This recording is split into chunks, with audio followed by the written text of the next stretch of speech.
Welcome to For the Love of Licking County, a podcast where we bring you everything on leadership, entrepreneurship, and community impact. Presented by the Licking County Chamber of Commerce. I'm your host, Jamie Wright of Wright Double Insurance. We're coming to you from right here in Newark, Ohio. Whether you're a job seeker or a business with staffing needs, Ohio Means Jobs Licking County is here for you. Our center is fully equipped and expertly staffed to help you with your employment and workforce needs. Stop in and see us at 998 East Main Street in Newark or call us at 740-670-8700.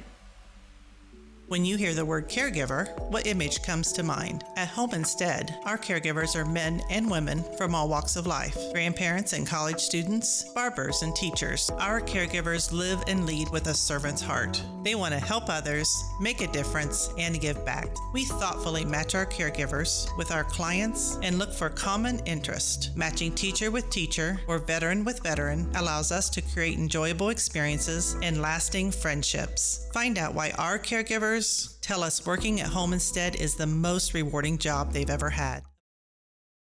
Hello and welcome to For the Love of Licking County. I'm your host, Jamie Wright of Wright Double Insurance. And if you're joining us for the first time today, welcome. We're so happy that you're here. And if you're coming on back, we're so glad to have you back. Now, this is September. Welcome to September, right? We're getting ready to bring in the fall. And with the fall comes the return of school. Right? It does. Yeah. So I want to welcome our guest today, Dr. John Berry, president of COTC. Welcome. Thank you, Jimmy. Yeah. Pleasure to be here. And we do have a beautiful guest host today. This is Amy with Home Instead, Senior Care, right in Granville and then in Columbus as well. Correct. Perfect. Yes. Wonderful. Now, now we do have a really awesome topic for you guys today. So we'll get into that. But let me do some intros first. Now, Dr. Berry is actually the new Licking County Chamber of Commerce chairman of the board. Awesome. Yes. That started in August? At the very end of August, very 1st of September. Okay. So we can actually ask you about what's to come as well. Ah, yes, indeed. Awesome. Well, tell us a little bit about COTC. I mean, what is it that you guys do and how do you serve? Oh, I appreciate it. So it just so happens that we are celebrating our 50th anniversary this year. And everyone wants to celebrate a 50th anniversary during a global pandemic. Right. It's just a wonderful compliment for one another. But seriously, we are very, very pleased that we have served our communities. And we do serve Licking, Knox, and Coshocton counties. Those are our service regions. And we have campuses located in each of those areas. So we have 4 full-service campus locations, the only 2-year college in the state of Ohio to do so. Okay. Yes, that's the shameless plug. Right. Well, I was going to ask you about the locations because, quite honestly, I didn't know about all of them. And they are very, very nice facilities. Yeah. We are very blessed to have a lot of community support and generous giving that has allowed us to create very immaculate spaces in each of those locations. So very, very pleased. We just reopened our Pataskala campus. And Amy, I think you're from Pataskala. I am. So that's excellent. So we literally gutted the entire, what was the old Grand Host East Ballroom and remade it into a very high-end, very high-producing environment for our students there. Perfect. Yeah. Now, talk to us about COTC and the programs that you guys offer, because they're a little bit different too. They are. Okay. They are. And sometimes, Jamie, I think people get a little confused simply by the nomenclature of our name, Central Ohio Technical College. Many times I think people affiliate that with vocational education. Yes. They think of things like HVAC Yes. and plumbing, and we don't do any of that. Okay. That's not who we are. We actually do a lot of high-end technical training, very deep into the healthcare fields. Nursing and radiology and sonography and surgical technology. Those are some of our strongest and our most attended programs. But we also do significant work with IT, information technology, digital media design, business, engineering. Wow. And then a lot with public safety and public service. Okay. So we work with Police Academy, Fire Academy. We are in early childhood education, human services. So we really kind of run the gamut on high-end technical education, but we also offer basically transfer degree opportunities. So any individual who is looking for a baccalaureate degree, moving on to that 4-year or graduate school, we offer the first 2 years of any basic baccalaureate program at a much discounted price. Yeah. So we do a little bit of all of that. I didn't know it. And I didn't know that. I know it's terrible to be a best kept secret. No, that's wonderful. I'm so glad that you're here to tell everybody. Yay. Now, talk to us a little bit too, if somebody's listening and they're interested in looking you guys up. What is it funding, just like any other educational program? Yeah, one of the things that we, again, are blessed with is a very giving community. We talked a little bit about the physical environment. Yeah. Well, they certainly have given us the opportunity to build these facilities, but they also have very greatly supported our students with gift contribution for scholarship. Okay. About 75% of our students are Pell eligible. That's basically federal grant. Yeah. So they can go to school predominantly without incurring any cost for tuition. So that's about huge. 75%. And the other 25%, candidly, we can help fund because we have over $25 million in just simple scholarship funding. Wow. Yeah. That's huge. It is huge. It's a great opportunity. It's one that we don't want any student to miss because, again, we try to offer that wide array of options, direct to career or, again, starting and really getting a head start on a baccalaureate education. Well, and getting a head start in life, right? Indeed. Because there's a lot of different opportunities that you could take, but some of them involve quite a bit of debt.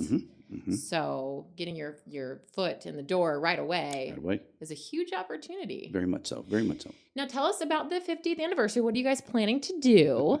Well, planning is the optimal word. Okay. Again, the global pandemic that we all so much love. I know. We have to be flexible within that process. We actually had planned to have a very large gala program on our campus this coming weekend.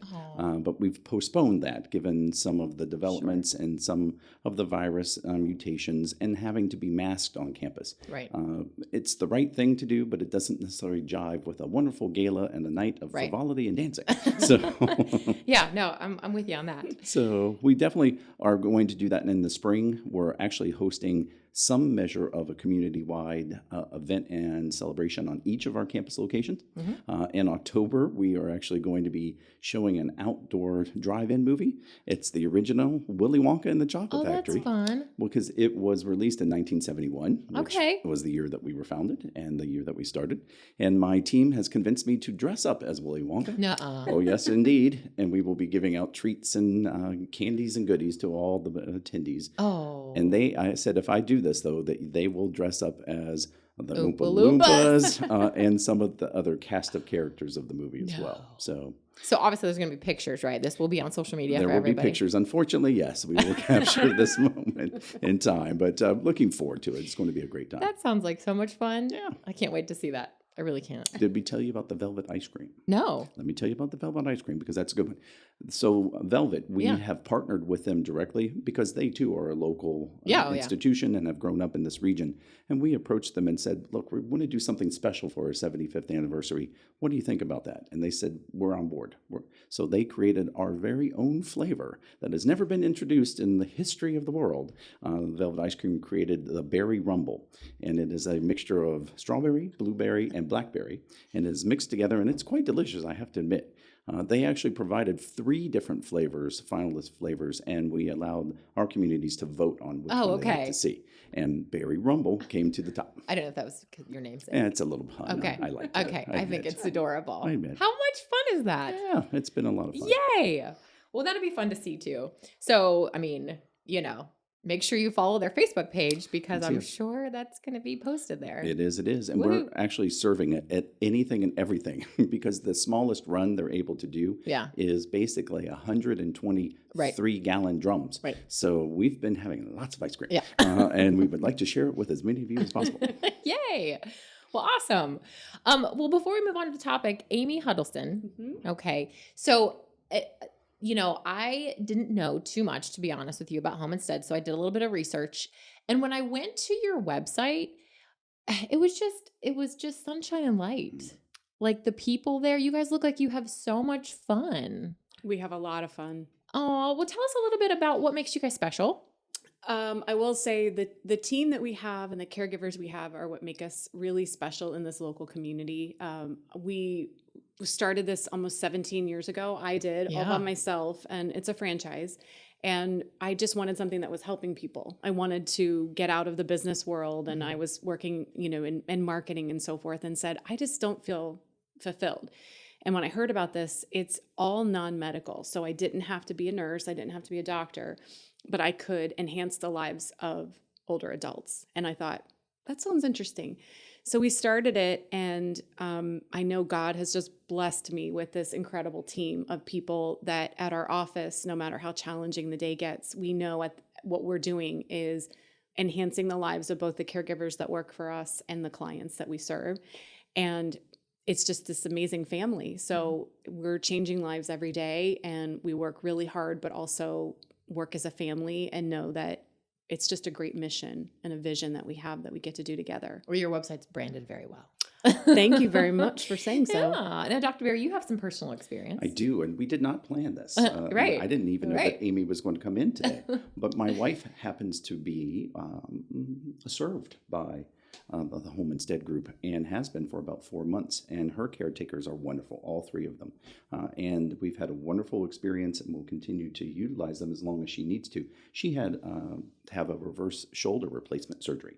Oh, So wow. a lot of rehab and wanting to be at home as much as possible. And the attendants are so good with her. They take care of her, but they also provide conversation and companionship. And they are a hoot. I enjoy each and every one of them. I'm so happy to hear that. What a coincidence. Makes my day. Yeah. Really makes my day. Yay. That's fun. Okay, so today's topic, and I really love this one, and especially with both of you guys in each respective field, but we're going to talk about the capacity for change. So and this is great too, obviously, for what we have been going through. Together, right? Separate, but together. And what that means for the adaptability of leadership. You can go through and research capacity for change, right? And you can look at, the 5 different pillars and what it means and what you have to do. But this is a little bit more personal and what each individual industry has had to go through and how you have had to adapt as leaders. And what that means for leadership roles, right? Just how you've had to change that within the parameters of the leadership that you serve too. So I think this is a fantastic topic for you because it's huge in education. Indeed. and what has happened in education. So I was really excited because I really want people to learn from you because you have such an important role in shaping future leaders, right? And because I think it's important that a lot of people right now are starting something new, right? A lot of people have left careers and they want to start something new, or they just want to go back and continue education. So there's been a lot of talk in that realm, and I'm sure you have a lot to probably to mention to that. So before I kind of just let you go on that topic, I have always had this thought process of college and continuing education are very, very important. But I always say, never miss an opportunity to learn from smart people. And I think that's fantastic, whether you're in school or whether you are, wanting to be a leader in your industry. And I think, like I've said before, it takes a really good follower to be a really good leader. So you have to learn how to learn from smart people. And then in college,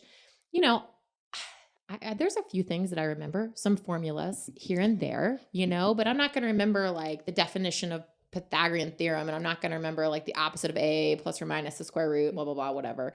You're not going to remember every formula and every definition that's ever been taught to you, but what you are going to remember, what you are going to take away from that college experience is how to learn, right?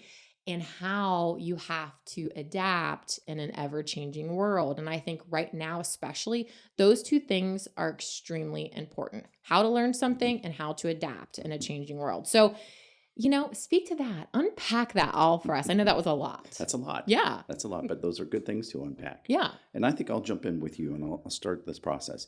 It's interesting because one of the things that we subscribe to is no matter the question, education is the answer. Uh-huh. That's sort of our mantra. And we live through that process because it's true. And we have students that come to us from every walk of life. Right. Amy and I were talking at the beginning, before we even got started, that we have students that run the gamut from 14 years old that are in middle school taking College Credit Plus programs. They're actually taking college classes while they're in school, all the way to our oldest graduate at our last graduation celebration was 78. Wow. And that's fantastic. Everything in between. Right. Everything in between. See, that's what I'm talking about. But most of those people, they have some sort of purpose, they have a life vision, they have some sort of meaning Yes. to this endeavor because it is a challenge. There is no way, shape, or form about it. It's an investment. Yes. It's a personal investment, a lot of time, energy, resource. It's a goal to a means to an end, but you have to really know what that end is and Right. for us to help you achieve it. But I love what you said too. Yes, we do a lot of technical work. You're going to technically learn about health. You're going to learn about engineering, and you're going to learn some of those structures and those capacities because you need to. But we also need you to understand how to be a critical thinker. Yes. You need to be able to adapt your own self to the needs of your community, your region, your families, whatever that might be. And we have found that that is one of our greatest success markers is we produce good people that do good things. They're doing really the kind of the right things for their communities. They've changed their personal lives, their families' lives, their communities' lives. And that's what makes us so very proud of our 10,000 alumni. Yeah. Yeah. I love it. 10,000. That's awesome. Speaking to adapting and adaptability, education, I mean, what you are doing in the community has had to adapt so much in the past 18 months. So much. And like on a dime. People are going back to school. We've talked about that. They're learning, I think, and people are appreciating the value of trade, of the trades right now too. And it's just kind of a different mindset, Yes. I think speak to that or unpack that for me a little bit too. And just what you guys are seeing in your respective industries on how people's mindsets have changed. You want to jump first? You can go ahead. All right. Let me tell you that we have become what we would refer to as professional pivoters. Yes. That you take what you do and Yes. what you know and understand that it's going to have to evolve. Yes. And it was what I kind of refer to as also push evolution. With this whole pandemic, the way that we did business was not viable. It was not even possible. Right. Because we had to move away from group gatherings. We had to move away from in-class experiences. And as we talked about, our technical education is very traditionally experiential, very hands-on, very engaged, small group interactions. So our students, our faculty, our staff all had to say, we can't do that at this moment in time, but we don't want to lose that synergy that we all have. Yeah. So how do we create this virtual connection? Yeah, that's what I'm saying. It's very, very odd, but it was also an opportunity. So we were able to basically say, all right, faculty and staff, we know this is not your normal mode of operation. How are we going to train you in 2 weeks' time to deliver education from a distance, to serve from a distance, but to also do it well? It's one thing to just do it. It's another to have purpose and to make sure that our central core, which are our students, were taken care of. So it was interesting. It was a very interesting time. We brought people together and socially distanced them. We put them in our, basically our auditorium that seats 500, and 100 of them were in there every fifth seat. Really? And we trained basically for 2 days from our faculty standpoint about virtual adaptation. We also had some of our younger faculty who are a little bit more engaged in that and more comfortable with it. They worked with our older faculty. Our oldest faculty member has been serving for 42 years. Wow. And he said, look, I've never taught anything online, and I don't necessarily know how I'm going to do this. One of our younger faculty members kind of took him under his wing and said, I'm going to mentor you in this. And he actually wrote a manual for him. He said, an old man's guide to a young man's technology. No way. That's what he called it. But they served and they helped each other. Yeah. And they kept the students' focus at heart. And they checked in with students. They became sort of the liaison, the advocate for the student from a distance. Our staff in advising and admissions, they became great at outreach and engagement. They actually checked in with students every week. They actually talk to them personally every week to make sure, how are you doing? Yeah. What do you need? Do you have the technology even to do this Right. work? We provided those to students. Really? We kept our computer labs on each campus open and available, made people socially distance, Yeah. made them wear masks and such, but they did it and Yeah. they utilized it. And we kept most of our students whole in that process. I was going to ask you, what was the return on that, or what was the Mhm. experience that they had? Yeah, it was not what anyone probably would have said is Yeah. ideal. Right. Although we did have several students say, you know what, this fits my life direction a little better I was curious. because it now allows me a measure of flexibility I didn't have before. Right. And if you are self-motivated and self-directed and self-guided, it can be a very rich and robust experience. But we also had students say that I'll do this at this moment in time because I have to. Right. And as soon as we can get back into that personal interaction, I want to do that. And we heard them loud and clear. This semester, our first time back on campus engagement, our students are about 50-50 by choice. We asked them, what do you want? And what do you want us to deliver and how? And about 50% said I want in class and on campus. 50% I said I still want from a distance and remote. And we're offering that dynamic now. And they're doing pretty well. Well, that was my next question, actually. How has education organization, do you take a problem, right, like this, implement necessary change and make it a solution? Yeah. But you just answered that. Yeah. I mean, you're kind of giving students, Some kids. right, what they want. Yeah. And that's the piece for us. It was creating this as a learning opportunity for ourselves, but the students as well. The one thing that we tried to do is communicate with them overtly. Right. I was doing a weekly communication, both written and in video form, for the full year to make sure that the students understood both what we were doing and why we were doing it, and that they had some input on some of that. And they were able to kind of sway and put their voice and perspective in as well. And to learn from this as we did. And much like we talked about as critical thinkers, this wasn't necessarily something we rejoiced in, right? But it was something that we became a better institution and better people from. Okay. Yeah. See, and that's kind of like where I was going, like, how are you guys redefining the future? Because we've had to, right? Yeah, very much so. Right. So Amy, chime in on that for me. There's a lot of things I'm thinking just listening to that. I think it's great that you did that. I think, recognizing that some kids have a different way of learning, and I think we've seen that same thing with my kids going through high school. Some love it, the in-person, some love the online, and some don't. Right. And to give them that choice, I think is great. But just listening to what you did, I think, and kind of tying it even to my business, is you have to embrace change. So many people are afraid of it. They, want to dig their heels in and say, no, I'm not going to do it. But I think in this last 18 months, we've all learned you don't have a choice. Right. If you want to continue succeeding, if you want your school to succeed, if I want my business to succeed, I don't have a choice. So you have to stop. And I think the mantra I've really lived by this last 18 months, and I do every day, is I'm going to focus on what I can control. Instead of, sitting there and letting my mind go to all these things of, well, what about this? And what if this? And what if that? That doesn't accomplish anything. So, you're in the situation that it is, right? Your circumstances are what they are. I need to learn to succeed in these circumstances. So I'm going to stop and look at what can I control in this situation to know we're going to still keep our doors open. Here's what we're going to do. And, you did the same thing. So it's just, I think it's easy to run and hide, but you can't. That's so good. It's so good. Write that down. I can only control what I can control. You got to focus on what you can control. Yes. That's it. That's so good. Yeah. That's so good. Now, so this kind of is an open-ended question for both of you, if you will. I think people's expectations have changed tremendously, right? So receiving service expectation and giving service expectation has changed extremely. And I think that the biggest realm that we're seeing that in is the employer-employee relationship, to say, hey, I was productive when I didn't have to be here. So I would rather take less money to have a more flexible schedule. That's huge right now. And, not every industry can offer that. You can't say, okay, sure. I think maybe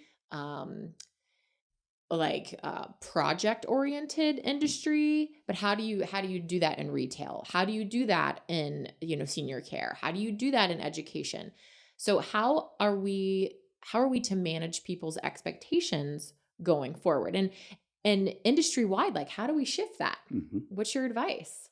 Well, it's interesting because I think both of us work in Yes. people-oriented industries. Yes. And that is personal interaction-oriented. Yes. So to say that I'm going to take all of my faculty and staff and say, well, we're all going to continue to work from a distance is not even viable. Right. It isn't. It's not realistic, and it doesn't serve the purpose. But now, having said that, there's the but of the room, that there are positions within the institution that are not student-facing. They're not forward-facing. They are behind the scenes. They don't directly interact with our clientele. And what's very interesting in higher education is we're probably one of the few industries where our clients are also our products. Correct. So we have to listen to them, but we also have to cultivate them. Yeah. So for us to say we're going to move away from that direct interpersonal interaction is not realistic. But again, if you work for institutional research and effectiveness, where they're doing data processing and they're not directly interacting with students or really faculty and staff on a regular basis, did we make some flexibility arrangements in some of their schedules? Yes, indeed. And we really literally looked at every position on campus that had any aspiration to continue a remote level of work. And we evaluated that. And we said, maybe for this position, you can do a day away, but we still need you here connected in these ways. And it was basically a negotiation process. And for the most part, there was a measure of success within that. I think both parties found it to be mutually beneficial. Yeah. It's just interesting. It's interesting where people's mindsets have shifted. They value their value in different things now in such a short period of time. Right. Amy, what say you about that?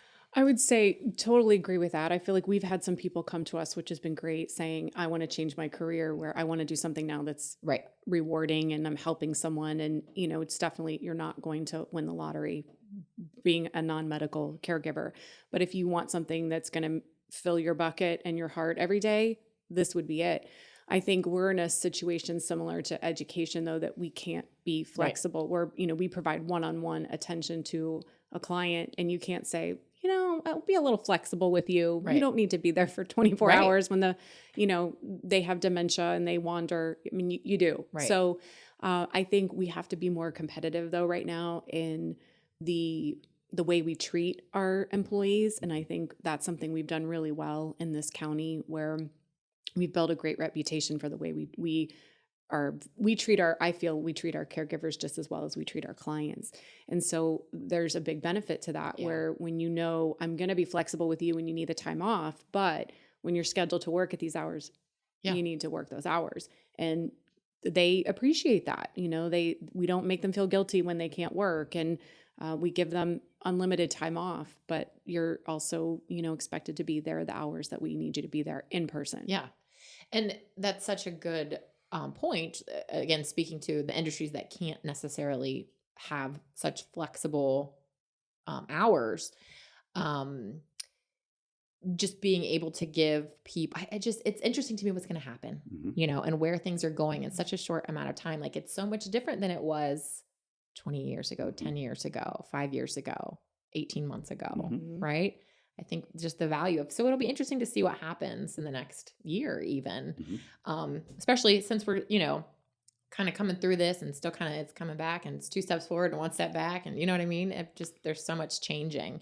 And I think that what you had said earlier about it's hard for people to change, but you have to, like, when we talked about the adaptability portion, it's hard, right? It's this one day and the next day, and every day is a different day, right? Amen. It is. All right. Okay. So we all agree on that. So again, write down, you can only control, you focus on what you can control. There you go. Yes. And so Dr. Berry, I do want to ask you, what makes you great at what you do?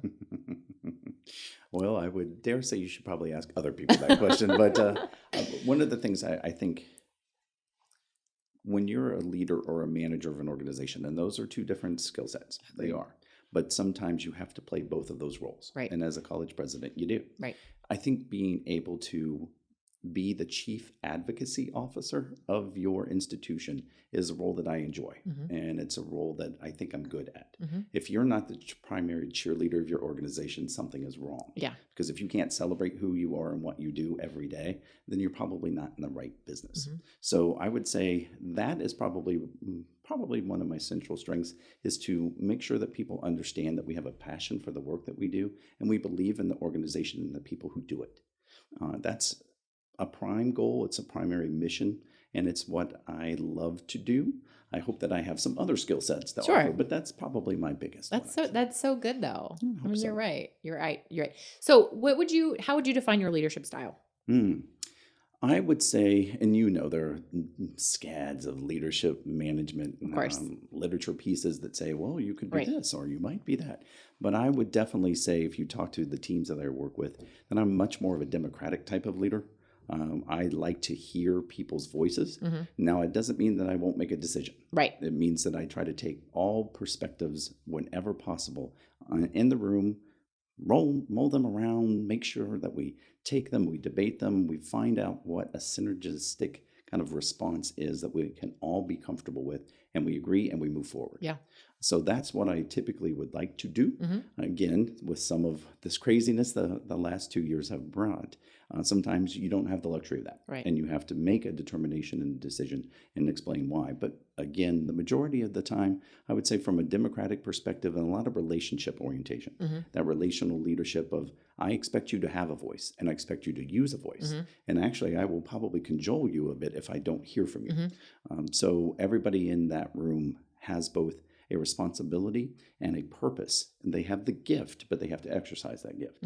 So once we all agree, though, and we leave that room, it is my expectation that we stay consistent with it, that we celebrate it, and we move it forward. I think that that's probably what makes you so good at what you do. So. It's because you do focus on the group. Yeah, again, you put people in roles of responsibility for a reason. Yes. They are subject matter experts at what they do. If you rise to the level of a college president, you're really a jack of multiple trades. Right. And you better understand those, but you better hire very good people to execute what they do best and listen to them. And then, again, make that group determination to move it forward. So if there was someone that you were speaking to that had aspirations to be a president of a college or school or whatnot, what advice would you give them as far as their leadership? I would tell them to learn the levels that constitute the institution. If you've gone up through the academic rank, that's fantastic, and you know that. Yes. But know what enrollment management is. Yes. Know what student affairs does. Know what advancement work is and how you raise funds for the institution, and be comfortable with those. You don't have to actually be, again, that expert in those, but you have to understand it and be comfortable with supporting it. Oh, that's good in any industry, right? You need to get to know all areas of it and not just come up in the ranks too. Amy, what would you say that your leadership style is? First, I just love everything that Dr. Berry just said. I just thought that was so great. And I'm not going to be anywhere near as articulate as you are, because that was awesome. And you're very good at being an advocate. It's just, I can feel it. It's great hearing that. And I could not agree more with everything that he said. So I would say I'm similar. I'm a big believer in, I would never ask my team to do anything that I wouldn't do myself. And I think by, kind of adding on to what Dr. Berry said, I agree that I think it's very important that you understand what your team does and you respect it. So I have a good sense of, I know how hard scheduling is. I know how hard it is working with families. I know how hard it is, on call. I've done it all. And I think that helps a lot when you've been in their shoes and you respect it. I believe, I read The E-Myth years ago, great book, and it told me, when you end up starting to grow in your organization, you want to hire people that are better at that job than you are. And there are things that it's just not my strength. I'm not great at interviewing and hiring. It's not my strength. So, my team knows that and they own it and they're much better. And I trust them to completely do that when we need to grow and hire. So I think you surround yourself with people smarter than you respect it.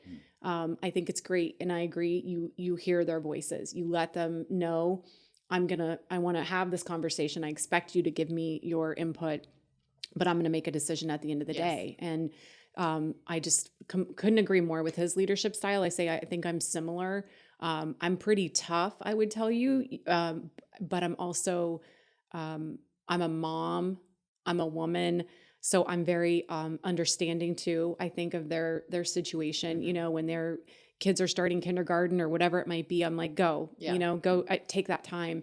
I'm not the, report your time off. I'm not like that because I'm a mom, and I want to respect the fact that I've been in your shoes. I know what this is like, and I love that you can come in and give 100% when you're in here, but go do what you need to do and then come back when you're ready. And I think that speaks volumes to the culture that we have in our office. That's fantastic. Now write this one down too. Surround yourself with smart people. That's Smarter than you. That's a good one. That's a very good one too. So going forward, right, from where we have been, where we are, and where we are headed, what's the one thing that you wish for our future leaders to take away from this whole experience? Now we're talking like future workforce, people transitioning into a career, pandemic, adaptability experiences. What do you think would be the one piece of advice that you would give? I just think because the show has been super hopeful, I think. So I'm curious to know what you would suggest. Yeah. I would say, and again, it goes back to some of the nature of the business that we're in, is understand the difference between a job and a career.